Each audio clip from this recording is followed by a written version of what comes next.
మన కాలమానం ప్రకారం సోలార్ ఇయర్స్ లో చెప్పాల్సి వస్తే ఈ 4800 దేవ సంవత్సరాలు 4800 ఇంటూ 300 17,28,000 సంవత్సరాలు సోలార్ ఇయర్స్. సిమిలర్లీ త్రేతాయుగం 12,96,000 సంవత్సరాలు. అలాగే ద్వాపర యుగం 8,64,000 సంవత్సరాలు. కలియుగం 4,32,000 సంవత్సరాలు.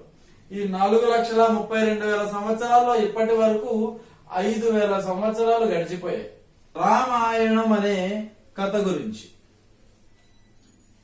రామాయణం ఇది ఇతిహాసాల్లో ఒకటి.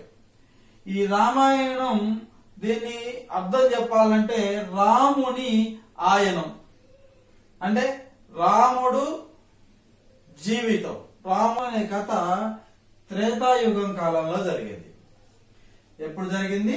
త్రేతాయుగంలో జరిగింది. రామాయణం త్రేతాయుగంలో జరిగింది. రాముడు జీవించింది 11,000 సంవత్సరాలు. దీన్ని వాల్మీకి రామాయణంలో ఎలా చెప్పబడి ఉంది అంటే దశవర్ష సహస్రాన్ని దశవర్ష శతానిచ అని చెప్పారు. అన్ని సంవత్సరాలు నేను భూమి మీద మనిషిగా జీవిస్తాను అని స్వయంగా శ్రీ మహావిష్ణువే దేవతలతో అన్నట్లుగా రామాయణంలో చెప్పబడి ఉంది. దశవర్ష సహస్రాణి అంటే 10,000 సంవత్సరాలు. సహస్రం అంటే 1000. దశవర్ష సహస్రాణి 10,000 సంవత్సరాలు. దశవర్ష శతానిచ అంటే 10,100 సంవత్సరాలు. అంటే 10,100 సంవత్సరాలు అంటే 10 × 100 1000 సంవత్సరాలు. మొత్తం కలిపి 11,000 సంవత్సరాలు రాముడు భూమి మీద నరుడిగా జీవించాడు. రాముడి తండ్రి దశరథుడు 60,000 సంవత్సరాలు జీవించాడు. రాముడి తండ్రి దశరథుడు 60,000 సంవత్సరాలు జీవించాడు. రామాయణం అనే కథ మన భారతదేశంలో తెలియని మనిషి ఉండడు. కాకపోతే వాల్మీకి రాసిన రామాయణం యథాతథంగా ఎవరికి చాలా తక్కువ మందికి తెలియదు. మనం ఈ రామాయణం అనే కథను వాల్మీకి రాసే టైంకి వాల్మీకి మహర్షి. అయితే మీకు ఈ కథ చెప్పే ముందు నేను ఒక విషయం మీకు స్పష్టం చేయదలుచుకున్నాను. వాల్మీకి రామాయణం రాసే టైంకి సీత తన 2 పిల్లలు లవకుశులతోటి వాల్మీకి ఆశ్రమంలోనే ఉంది. కాకపోతే ఆమె సీత రాముడి భార్య అన్న విషయం ఆ ఆశ్రమంలో ఇంకెవరికీ తెలియదు, ఒక వాల్మీకి. అదే బ్రహ్మగారు ఎప్పుడైతే నారదుడిని వాల్మీకి దగ్గరికి పంపించాడో వాల్మీకి నారదుడి దగ్గరికి వెళ్తాడు. వెళ్తే నారదుడు వాల్మీకి దగ్గరికి వెళ్తాడు. వెళ్తే నారదుడిని వాల్మీకి ఒక ప్రశ్న అడుగుతాడు. ఏమనంటే, ఈ భూమి మీద ఇప్పుడు నేను బ్రతుకుండగా నేకుడు ఆయనతో నా కళ్ళతో నేను చూడగలిగే విధంగా 64 గుణాలు ఉన్న ఒక సత్పురుషుడు ఎవరైనా నిజంగా బతుకుతున్నాడా, లేకపోతే అది ఓన్లీ పుస్తకాల్లో ఇలా మనిషి ఉండాలి, ఈ లక్షణాలు మనిషికి ఉండాలి అని చెప్పటమేనా? నిజంగా అటువంటి లక్షణాలు ఉన్న మనిషి ఈ భూమి మీద బ్రతికున్నాడా గతంలో గాని, లేదా ఇప్పుడు నేను నేకుడు ఐస్తో చూడగలిగే విధంగా ఎవరైనా ఉన్నారా అని వాల్మీకి నారదుడిని అడుగుతాడు. అప్పుడు నారదుడు, ఉన్నాడయ్యా, ఆయన పేరు రాముడు అంటారు, ఆయన అయోధ్య నగరాన్ని పరిపాలిస్తున్నాడు, ఆయన కథ నీకు చెబుతా విను అని చెప్పి ఆయన మొత్తం రాముడి కథని అంటే ఈ రామాయణం మొత్తాన్ని 100 శ్లోకాల్లో చెప్పాడు. ఈ 100 శ్లోకాల రామాయణం ఏదైతే నారదుడితో చెప్పబడి ఉందో, ఆ నారదుడి చేత చెప్పబడి ఉందో ఆ రామాయణాన్ని సంక్షేప రామాయణం అంటాం. వాల్మీకి రాసిన దాన్ని సంపూర్ణ రామాయణం అంటాం. నారదుడు చెప్పిన దాన్ని సంక్షేప రామాయణం అంటాం. అంటే మొత్తం రామాయణాన్ని సంక్షిప్తంగా, సింపుల్ గా 100 శ్లోకాల్లో వాల్మీకి చెప్పారు సార్. 24,000 శ్లోకాల్లో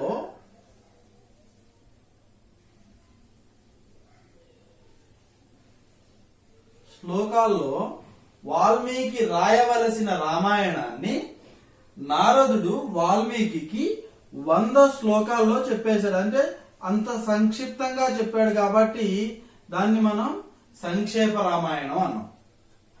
ఒక్కసారి నారదుడు వాల్మీకి సంక్షేప రామాయణం చెప్పేసి ఆయన ఉండే లోకానికి వెళ్ళిపోయాడు. వెళ్ళిపోయిన తర్వాత వాల్మీకి ఇంకా మనసులో అదే మెదులుతా ఉంది. ఏమని?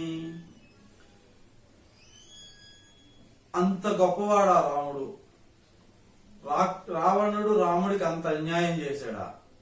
సీతమ్మ తల్లి అంత గొప్ప వనిత, ఆమెని రావణుడు అలా చెరపట్టాడా? ఇదే విషయం మనసులో మదులుతా ఉంది. ఆయన తన శిష్యుడితో కూడా ఇదే విషయం ప్రస్తావిస్తూ ఇప్పుడు మనసులో ఒక రకంగా రమిస్తూ మదన పడుతూ ఉన్నాడు.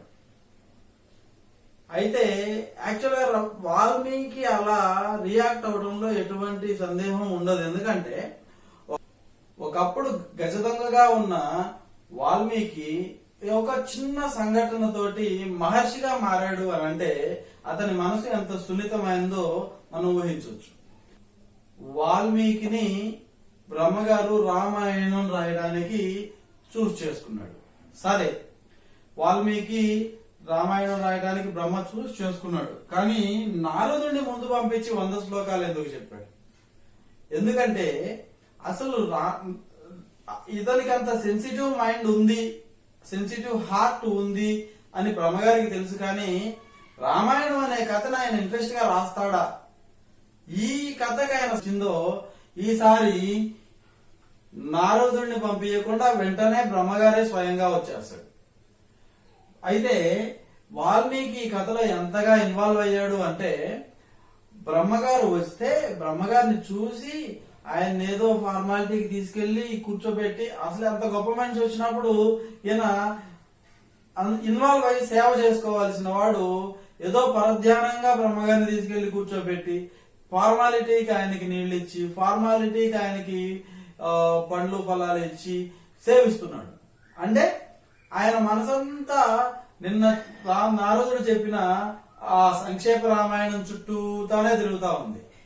అప్పుడు బ్రహ్మగారు వాల్మీకి ఒక వరం ఇస్తాడు. నువ్వు ఆ రామాయణంలో జరిగిన ప్రతి విషయము తెలుసుకోగలుగుతావు. ప్రతి విషయాన్ని నువ్వు అక్కడే దగ్గరుండి చూసినట్టు, సాక్ష్యంగా చూసినట్టు నీకు అర్థమవుతుంది, తెలుస్తుంది. ఆ కథలో ఉన్న పాత్రలు వాళ్ళ మనసుల్లో ఏమనుకుంటున్నారో కూడా నీకు తెలుస్తుంది అని చెప్పేసి బ్రహ్మగారు వాల్మీకి వరమిస్తాడు. అంటే వాల్మీకి సంథింగ్ లైక్ దిస్, ఒక మెడిటేషన్ లో కూర్చొని కళ్ళు మూసుకుంటే అలా అనుకుందాం మనం. ఎందుకంటే ఎలాగా వాల్మీకి రామాయణాన్ని అనుభూతి చెంది రాశాడు అనేది మనకంత పర్ఫెక్ట్ గా తెలియదు. మనం వాల్మీకి ప్లేస్ లో ఉంటే తప్ప మనకి తెలియడానికి అవకాశం కూడా లేదు. కాబట్టి మనం ఇలా వాల్మీకి కూర్చొని మెడిటేషన్ లోనో ఇంకొక పొజిషన్ లోనో కూర్చొని కళ్ళు మూసుకొని ఆలోచిస్తుంటే రామాయణం తన కళ్ళకు కట్టినట్టు కనబడుతుంది. అలాగే ఆ పాత్రల మనసుల్లో ఉన్న భావనలు కూడా ఆయనకి పర్ఫెక్ట్ గా తెలుస్తున్నాయి.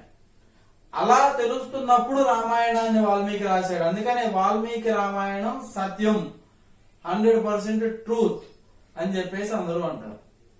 Okay, right. అలా రాయడానికి వాల్మీకి సిద్ధపడి 24,000 శ్లోకాల రామాయణాన్ని రచించాడు. ఈ 24,000 శ్లోకాలకు కూడా ఒక ప్రత్యేకత ఉంది. 24,000 అంటే 24 into 1000. గాయత్రి మంత్రంలో ఉన్న 24 అక్షరాల్లో ఒక్కొక్క అక్షరంతో ప్రతి 1000 శ్లోకాలు మొదలవుతాయి. అంటే ఫస్ట్ 1000 లెటర్స్ కూడా గాయత్రి మంత్రంలో ఉన్న మొదటి అక్షరంతో మొదలవుతాయి. 1000 శ్లోకాలకి ఫస్ట్ లెటరు ఈ గాయత్రి మంత్రంలోని ఫస్ట్ లెటరు. నెక్స్ట్ 1000 శ్లోకాలలోని ఫస్ట్ లెటరు గాయత్రి మంత్రంలోని సెకండ్ లెటరు. అలాగే థర్డ్ 1000 శ్లోకాల్లోని ఫస్ట్ లెటరు గాయత్రి మంత్రంలోని థర్డ్ లెటర్. అలాగా 24,000 శ్లోకాలకి కూడా ప్రతి 1000 శ్లోకాలకి గాయత్రి మంత్రంలోని ఒక అక్షరము ఫస్ట్ లెటర్ గా ఉంది. రామాయణాన్ని మొదలు పెట్టడానికి వాల్మీకి ఉన్న మోటివేషన్, రైట్. తరువాత వీడియోలో రామాయణాన్ని వాల్మీకి మొదలు పెట్టిన తర్వాత ఎక్కడి నుంచి మొదలు పెట్టాడు, రామాయణం కథ ఎలా సాగుతుంది. ఎందుకంటే ఒక్కసారి వాల్మీకి రామాయణం రాయడం మొదలు పెట్టిన తర్వాత ఇంకా మనకి వాల్మీకితో పని లేదు, రామాయణం కథలోకి ఎంటర్ అవుతాం కాబట్టి మనం రామాయణం కథని మనం చెప్పుకున్నాం. రామాయణం కథ